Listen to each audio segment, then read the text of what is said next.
नमस्कार, आज़ाद सिपाही में आपका स्वागत है। मैं हूं राकेश सिंह। अभी आज़ाद सिपाही की टीम भ्रमण शो के दौरान केरुकोचा गांव में है। ये गांव बहरागोड़ा विधानसभा क्षेत्र में पड़ता है। हमारे साथ हैं आज़ाद सिपाही के संवाददाता अरुण सिंह जी, यहाँ के स्थानीय और बहुत ही मजबूत पकड़ रखने वाले पत्रकार धरीश चंद्र जी, और सुनील सिंह जी को तो आप जानते ही हैं, रांची से हैं और भ्रमण टीम का बहुत ही महत्वपूर्ण हिस्सा हैं।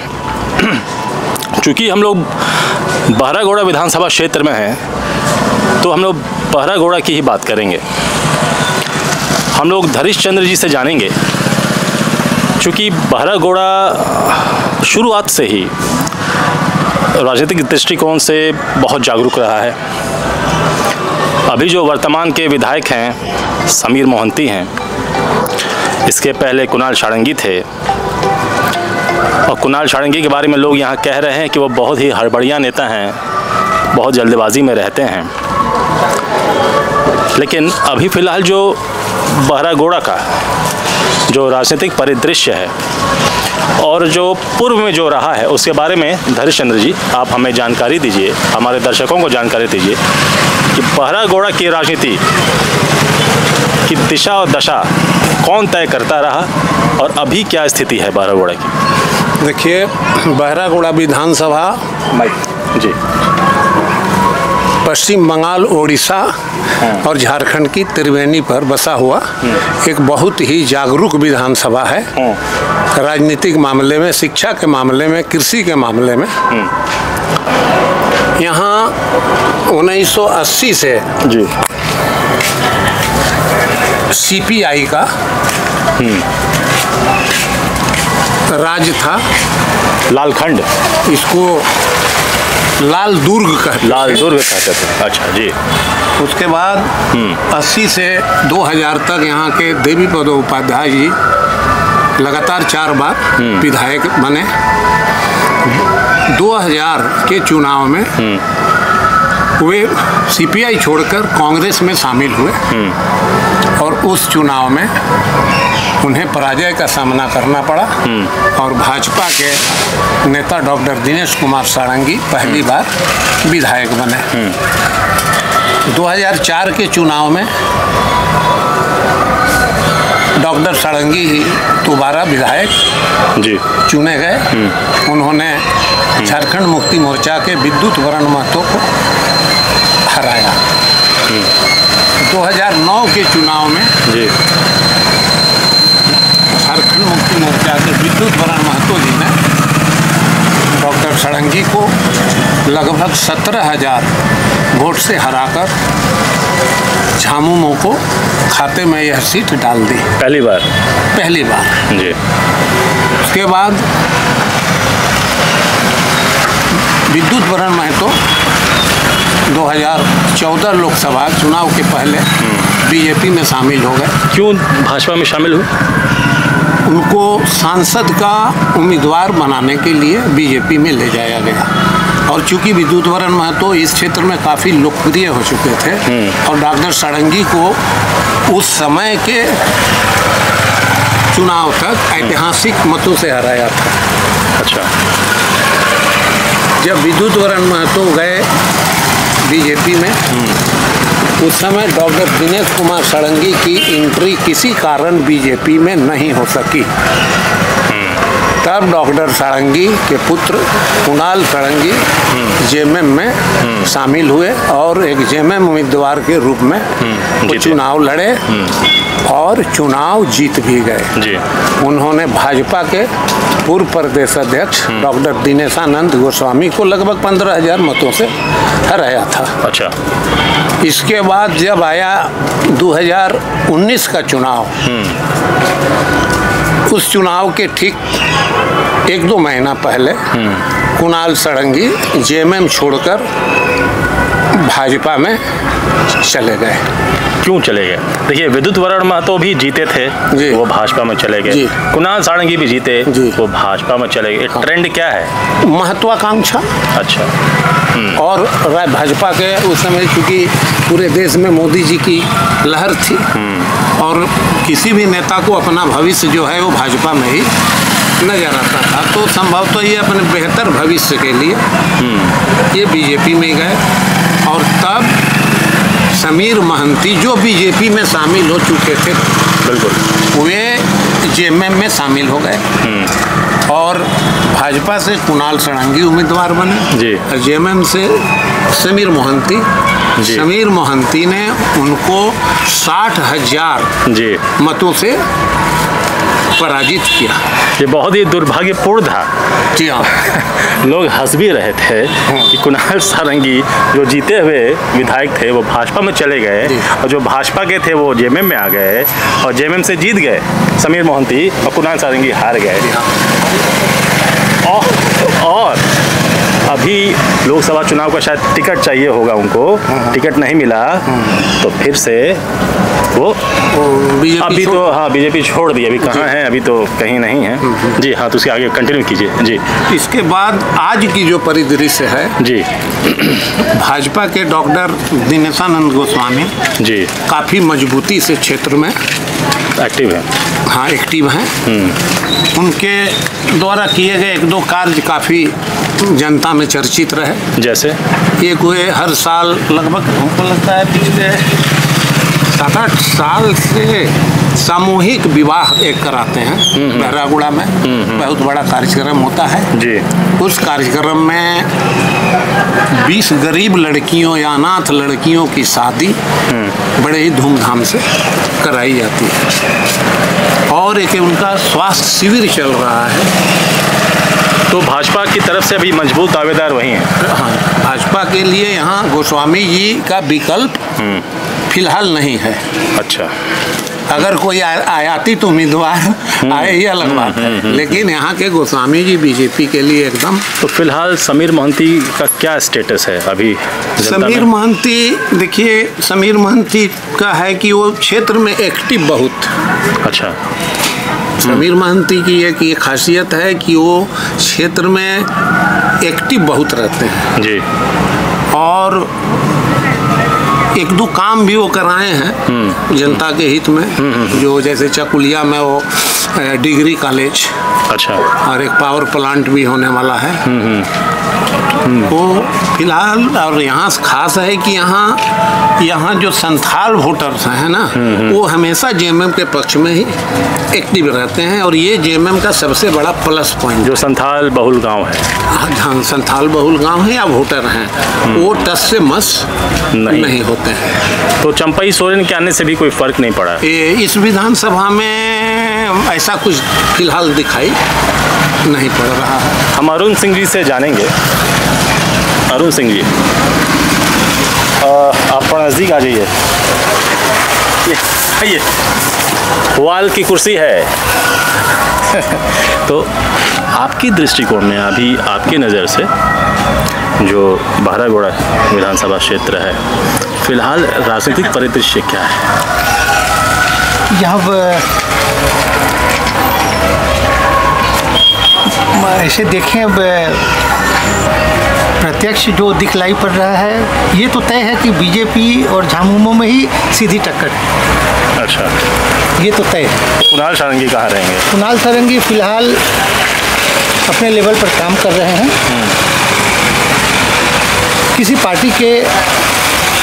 पार्टी ने अपना प्रत्याशी बनाया तो चुनाव लड़ेंगे। क्यों? सारंगी परिवार का दबदबा रहा है, नो डाउट।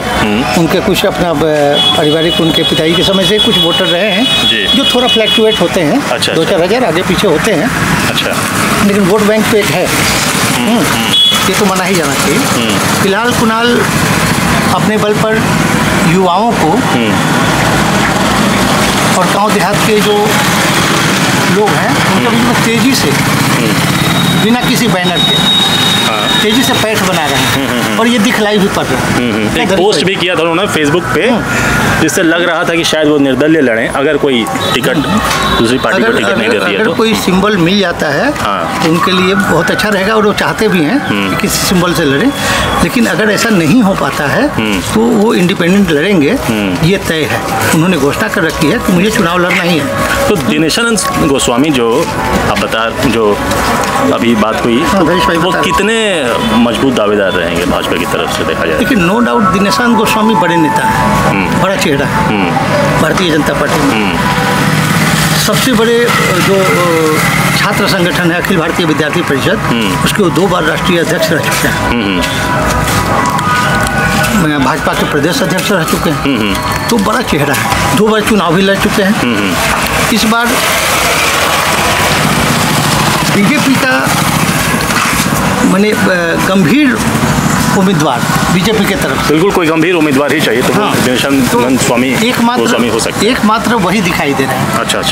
धरीश भाई ने जैसा कहा कि कोई इम्पोर्टेड आ जाए तो अलग बात है, ऊपर से आ जाए तो अलग बात है, या यहीं के किसी और व्यक्ति को अगर टिकट दे दिया जाए तो अलग बात है।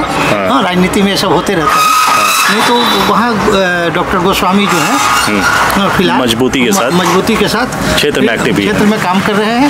अब पिछले 10 वर्षों से क्षेत्र को छोड़ा नहीं है उन्होंने। तो चुनाव हारने के बाद भी वो क्षेत्र में सक्रिय रहे। जी, जो मौजूदा विधायक हैं समीर मोहंती, इनको लेकर क्षेत्र में जनता की क्या राय है?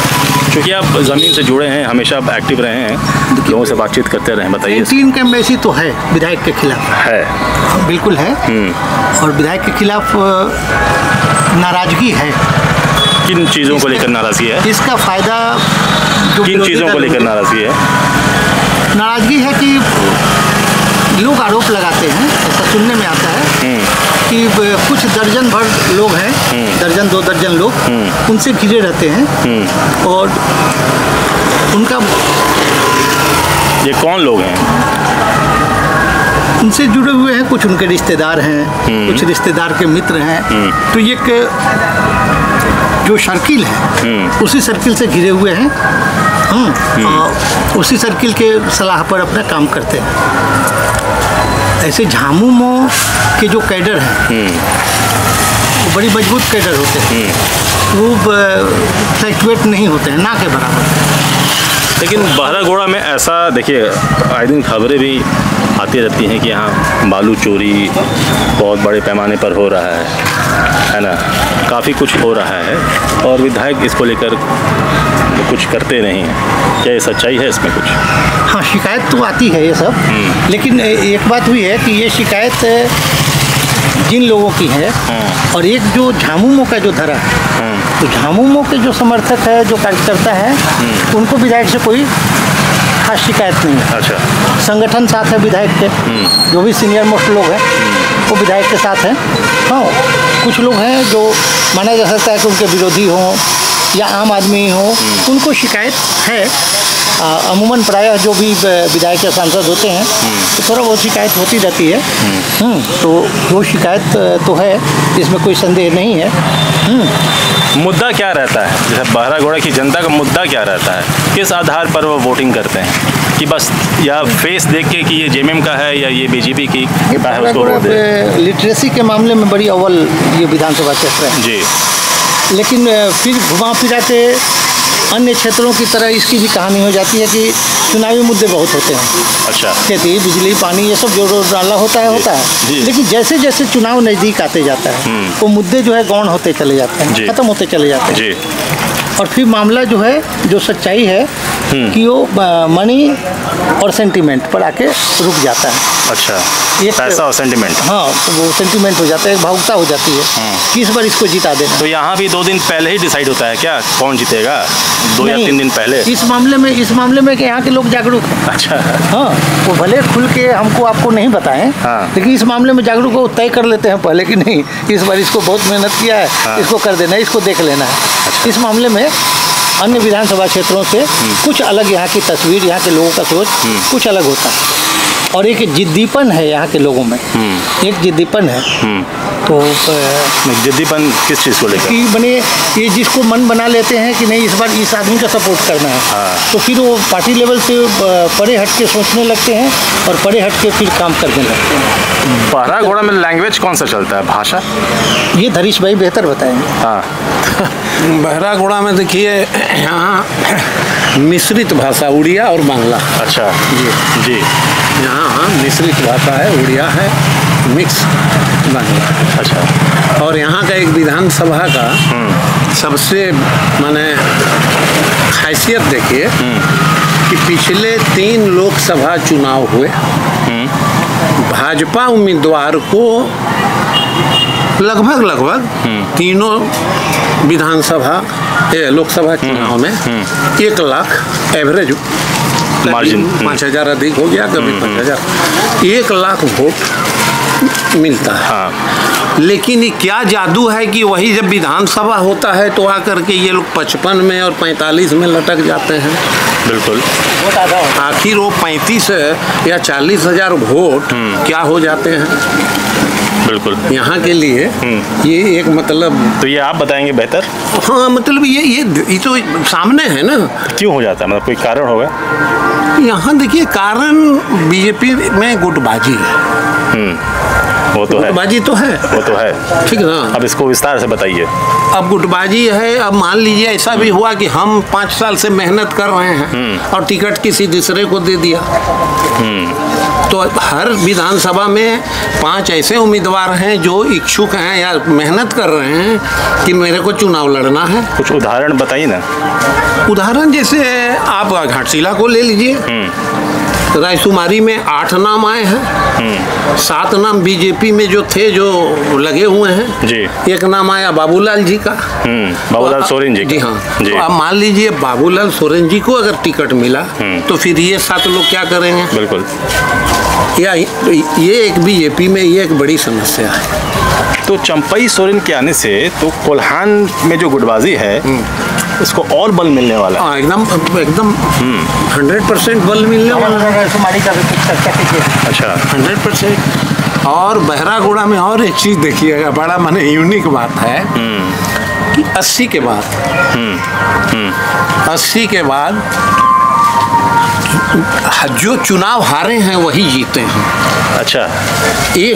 एक मतलब अपवाद कुणाल सारंगी को छोड़ दिया जाए तो पहली बार में जीत गए। जैसे उनके पिताजी डॉक्टर दिनेश सारंगी 90 में लड़े राजद से, 95 में लड़े समता से, जी। हारे जी।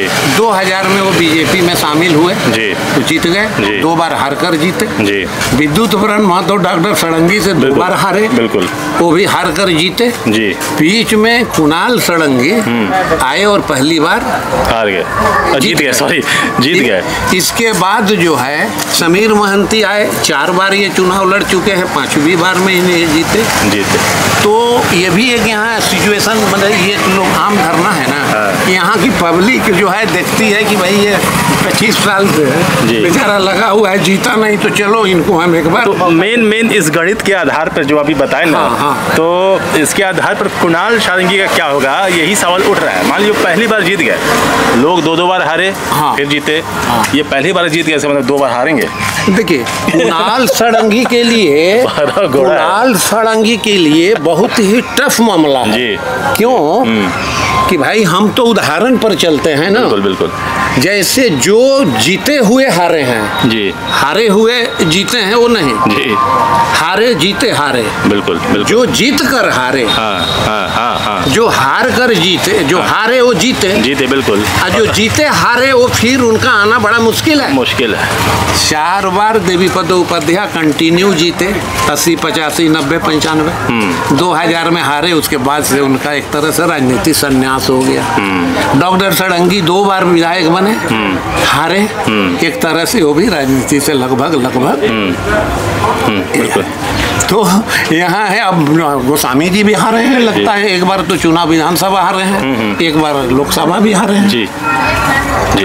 कुणाल सारंगी ऐसे पढ़े लिखे हैं, उनको समझ भी है, लेकिन बहुत ही मतलब वो ज़्यादा महत्वाकांक्षा जो उन्होंने पाला है, इसलिए उनको प्रॉब्लम हो रहा है। नहीं, उनको देखिए वो उनको उनकी जल्दीबाजी में थे। जी जी। और आज के डेट में कुणाल सड़ंगी बहुत मेहनत कर रहे हैं, है ना? No doubt. कुछ नया टाइप का।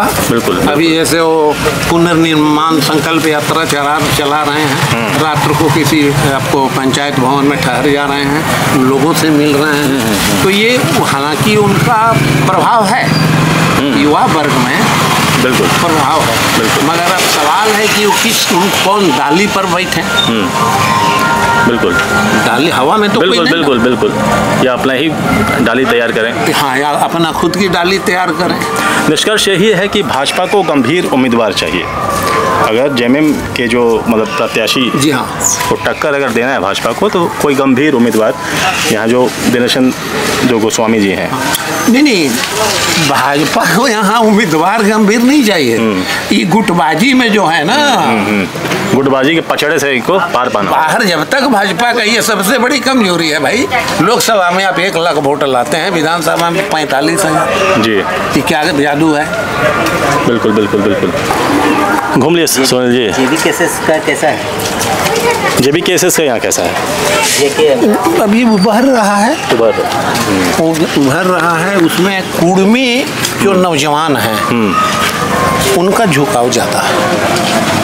तो यहाँ कुर्मी मतदाता की संख्या क्या होगी? कुर्मी मतदाता का पिछले बार करीब 17 से 20 हज़ार होना चाहिए बहरागोड़ा जिला से। अरुण जी से एक चीज़ जानना चाहेंगे, ये पॉलिटिकल सवाल नहीं है। आप घाटशिला के बारे में बहुत ही मतलब एक बात, जो कॉपर के बारे में आपने बताया कि यहाँ कॉपर है ज़मीन में, जो पानी को लेकर आपने बताया कि डॉक्टर्स रिकमेंड करते हैं कि अगर आप बीमार हैं, मान लीजिए कोई बीमार है, तो आप 2 महीने जाके घाटशिला में रह लीजिए, आप स्वस्थ हो जाइएगा। पहले जो यहाँ का एटमॉस्फेयर था, और ऐसे भी हमारे पूर्वज या वैद्य लोग आज भी रिकमेंड करते हैं कि तांबा के बर्तन में पानी पीजिए, पेट के लिए लाभदायक होगा, जो भी। बिल्कुल। तो यहाँ तो जमीन के अंदर ही कॉपर ओर है, ऐस्क है। बिल्कुल बिल्कुल बिल्कुल। पानी जमीन के अंदर से निकलता है, जो बोरिंग का पानी है, तो उसमें तांबा का अंश रहता है। बिल्कुल। जैसे पश्चिम सिंहभूम के बारे में कहा जाता है, वहाँ लौह ऐस्क है, आयरन ओर है। वहाँ आयरन ज़्यादा है पानी। आयरन ओर है, तो वो पानी जो है महिलाओं के लिए ज़्यादा लाभदायक होता है। महिलाएं जब प्रेग्नेंट बिल्कुल बिल्कुल, हाँ, तो आयरन टैबलेट दिया जाता है, बिल्कुल। तो वहाँ ज़रूरत ही नहीं पड़ेगी। बिल्कुल। वहाँ के पानी में आयरन है। बिल्कुल। तो ऐसे घाटशिला के पानी में माने कॉपर ओर का अंश है। बिल्कुल। तो वो पानी लाभदायक होता है। तो लेकिन उस कॉपर माइंस की स्थिति बदतर हो गई। 6 माइंस बंद हो चुके हैं। एक माइंस है चालू होगा नहीं होगा, लीज सब लीज के पचड़े में पड़ के अभी 10-15 दिन पहले क्लियरेंस मिला है। तब वो चालू कंस्ट्रक्शन चालू हो रहा है, और माइंस भी अब नवंबर-दिसंबर तक हो। तो माइंस के बारे में बाद में यही बस मुझे जानना था, जो यहाँ पानी के जो साइंटिफिक जो रीज़न है, जो डॉक्टर्स यहाँ भेजते हैं। आज भी घाटशिला में, प्रॉपर घाटशिला में आसपास में बड़े बड़े फार्म हाउस टाइप का पुराना कोठी आपको मिल जाएंगे, पुराना बगीचा मिल जाएगा। अच्छा। जो वेस्ट बंगाल को लोगों का है। अच्छा। वो यहाँ रहते नहीं है। अच्छा। लेकिन ज़मीन खरीद के और कोठी बना के वो छोड़े हुए थे कि साल में 2-4 महीने आके यहाँ रहेंगे। बिल्कुल। कि तबीयत ठीक रहेगी, मैंने स्वास्थ्य कारणों से। बिल्कुल। हवा बदलने के लिए। आज भी वो कोठी पड़े हुए हैं, आज भी वो ज़मीन और फार्म हाउस वगैरह पड़े हुए हैं। विधानसभा चुनाव का रण दिलचस्प होता जा रहा है। फिलहाल आजाद सिपाही की टीम भ्रमण पर है। आप देखते रहिए राकेश सिंह शो। धन्यवाद।